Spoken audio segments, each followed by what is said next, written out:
L'invité de Bonsoir Lyon, Philippe Guetta. Bonsoir. Bonsoir. Merci d'avoir accepté notre invitation. Vous êtes le directeur départemental de l'Agence régionale de santé. Alors nous sommes à la veille d'un grand week-end de vaccination dans le département du Rhône. Le Groupama Stadium se transforme pour les 3 prochains jours. 9000 doses de vaccins Moderna disponibles. C'est une logistique évidemment très importante pour vous. Comment ça s'est passé cette mise en place ?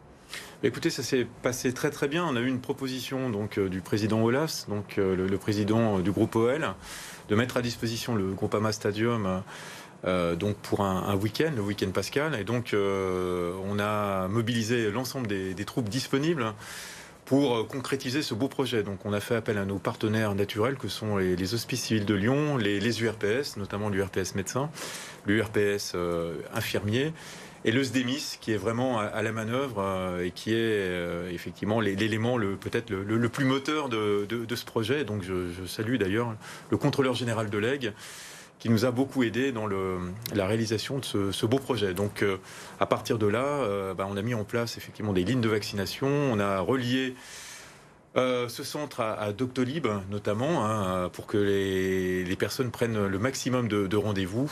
Et puis on a mis en place un circuit de la personne vaccinée qui est très accessible. Donc chaque personne pourra même être accompagnée, même les personnes qui ont une mobilité réduite pourront éventuellement bénéficier d'un accompagnement par des stadiers, par des personnels de l'OL Group. Donc c'est une mobilisation générale. 3000 personnes qui peuvent être vaccinées chaque jour, ça représente une logistique importante, on le disait. Combien de personnes mobilisées du coup pour pouvoir assurer ce rythme de cadence assez élevé ? Écoutez, on est à peu près à 100 personnes par jour, donc ça fait 300 personnes, plus éventuellement même des personnes qui sont en back-office. Donc ça représente effectivement un volume d'intervenants très important, donc je tiens vraiment à les remercier. Mais ça nécessite aussi une logistique qui est très importante. C'est pour ça que l'OL Group nous a donné un coup de main. C'est vrai que l'OL Group a l'habitude de gérer des grands événements et donc justement c'est l'alliance finalement entre la santé et puis l'organisation d'événements qui fait qu'on est en capacité d'offrir à l'ensemble des habitants du département du Rhône, la métropole de Lyon, une offre de vaccination maximale ce week-end. Les pompiers sont mobilisés, vous le disiez, pour ce week-end pascal.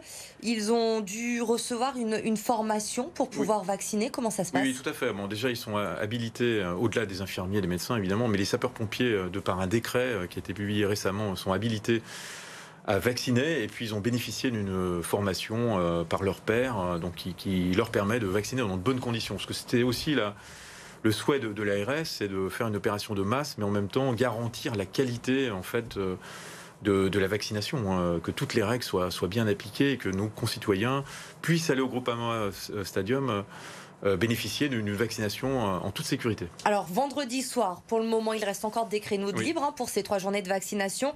Est-ce que vous pensez tenir les objectifs ? Est-ce que les 9000 doses vont servir ce week-end ? On espère. En tout cas, même si on ne les consommait pas totalement, elles seraient réutilisées la semaine prochaine parce que comme vous le savez ou je ne vous l'ai pas dit, on a sur le département du Rhône une trentaine de centres qui sont opérationnels, dont le centre de Gerland qui a vu aussi, lui, cette semaine, ses capacités augmenter passer de 1200 à 2000. Donc, de toute manière, si on n'utilisait pas la totalité des doses, elles seraient réutilisées, donc il n'y a pas de difficulté. Mais après, c'est un peu un challenge. La décision de créer ce projet, de monter ce projet a été prise très récemment. Les ouvertures sur Doctolib, finalement, sont intervenues très tardivement, mardi soir, mercredi matin. Donc j'appelle, moi, nos concitoyens à se faire vacciner massivement parce qu'aujourd'hui c'est le seul vecteur de protection, en tout cas le plus efficace, et ça nous permettra peut-être, j'espère, de revenir à un mode de vie à peu près normal dans les jours et les mois qui viennent. Alors aujourd'hui justement, cette campagne de vaccination va faire un point sur le département du Rhône. Un peu plus de 11% de la population a reçu au moins une dose dans notre département. On est légèrement en dessous de la moyenne nationale. Les objectifs à court terme pour les semaines à venir dans cette campagne de vaccination ? Écoutez, alors ce soir on est à 222 000, j'ai regardé les chiffres juste avant de venir, donc on est quasiment à 12%, et donc l'objectif c'est de rattraper, c'est d'atteindre au moins la moyenne régionale et nationale, voire la dépasser la semaine prochaine grâce à cette opération coup de poing de Dessine et grâce à cette montée en charge de nos 30 centres de vaccination. Aujourd'hui, il n'y a aucune inquiétude pour l'ARS concernant l'arrivée des doses. On a vu à Paris notamment aujourd'hui les médecins, les pharmaciens qui déploraient, beaucoup n'ont pas reçu toutes les doses cette semaine. Sur Paris, il y a une annonce d'une baisse de 25% la semaine prochaine. On n'a pas du tout les mêmes problématiques chez nous? Alors nous, ici, on a une programmation qui nous est assurée sur 4 semaines. Alors après, au-delà des 4 semaines, nous attendons en fait de connaître les nouveaux chiffres. Mais sur 4 semaines, on est à peu près sur un volume de 40 000, 45 000 doses par semaine. Ça concerne en fait les vaccins ARN messagers, donc Pfizer et puis Moderna. Et puis les professionnels de santé ont la possibilité de commander via les officines du vaccin AstraZeneca. Donc 3 flacons pour les médecins et les pharmaciens, 1 flacon pour les infirmiers. Donc voilà, donc j'ai pas d'inquiétude en tout cas pour les 4 semaines qui viennent. Et notre objectif, c'est d'amplifier le mouvement. Dès lors, évidemment, qu'on aura les doses. Mais et il y a en plus le Johnson & Johnson qui va arriver aussi d'ici mi-avril. Donc ça va encore augmenter cette capacité. Emmanuel Macron, justement, mercredi soir, qui a dévoilé son nouveau calendrier de vaccination, il l'a dit, il faut absolument aller plus vite. Les plus de 60 ans dans 15 jours, les plus de 50 ans à partir de mi-mai. Ce calendrier, pour vous, il est tenable? Écoutez, il est tenable, sous réserve effectivement d'avoir les doses, mais je pense qu'on les aura. En tout cas, dans le Rhône, on a la capacité vaccinale à atteindre ces objectifs. Nous avons les sites, nous avons les équipes, nous avons l'organisation qui est idoine, avec une mobilisation de tous les partenaires. Là, je tiens vraiment à le dire, on est complètement aligné stratégiquement, tactiquement, et tout le monde tire dans le même sens. Donc ça, c'est extrêmement positif. Donc voilà, la base est là. Il nous faut des vaccins, mais je suis optimiste dans le fait qu'on en aura pour atteindre les objectifs assignés par le président de la République. Et pour sortir de cette crise le plus rapidement possible, on l'a dit, un mot justement sur la situation dans notre département du Rhône.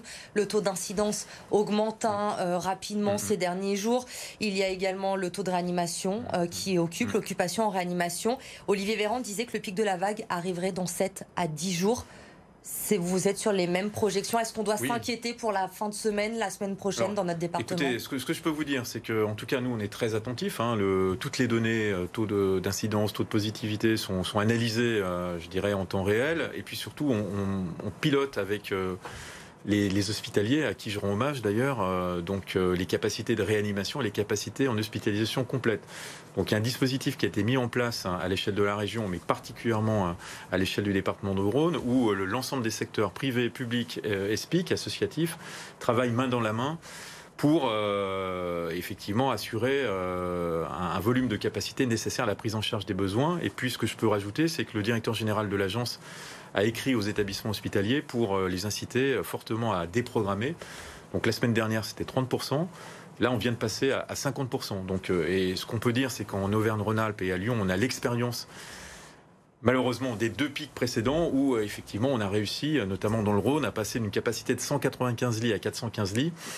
Aujourd'hui, combien de lits sont ouverts? Aujourd'hui, il y a 300 lits qui sont ouverts, 12 de plus qu'il y a une semaine. Mais voilà, donc on a l'expérience, on a la capacité, on a l'expertise, et puis on a un partenaire, les Hospices Civils de Lyon, qui a été investi d'une mission en fait de pilotage au travers de, alors je ne vais pas être trop technocratique, de hub, mais qui assure effectivement une gestion, je dirais, quasiment demi-journée par demi-journée. Donc aujourd'hui, la déprogrammation, 50% des opérations de la semaine prochaine pour essayer de maintenir cette capacité. Il y a encore la possibilité d'ouvrir, si je compte bien, une centaine de lits en réanimation, si il y en a besoin. Alors, c'est vrai que c'est un exercice qui est très subtil, parce que bon, nous, on maintient aussi un certain nombre d'interventions qui sont obligatoires, qui sont urgentes pour des personnes notamment qui ont des affections cancéreuses, mais pas seulement.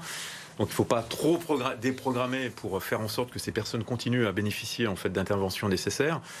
Voilà. Et en même temps, il faut suffisamment déprogrammer pour prendre en charge les personnes qui aujourd'hui se présentent en réanimation.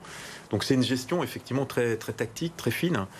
Mais c'est vrai qu'en région Auvergne-Rhône-Alpes et particulièrement dans le Rhône, on est effectivement assez rompu à ce genre de gestion. Alors on espère effectivement que les mesures qui ont été prises la semaine dernière vont quand même amener ce taux d'incidence à diminuer. Et puis celles qui ont été prises par le président de la République cette semaine vont avoir un impact très positif, et qu'on pourra effectivement retrouver des capacités hospitalières un peu plus normales, et des conditions de travail pour les soignants, ce que je leur rends hommage ce soir encore, plus acceptables. Et voilà.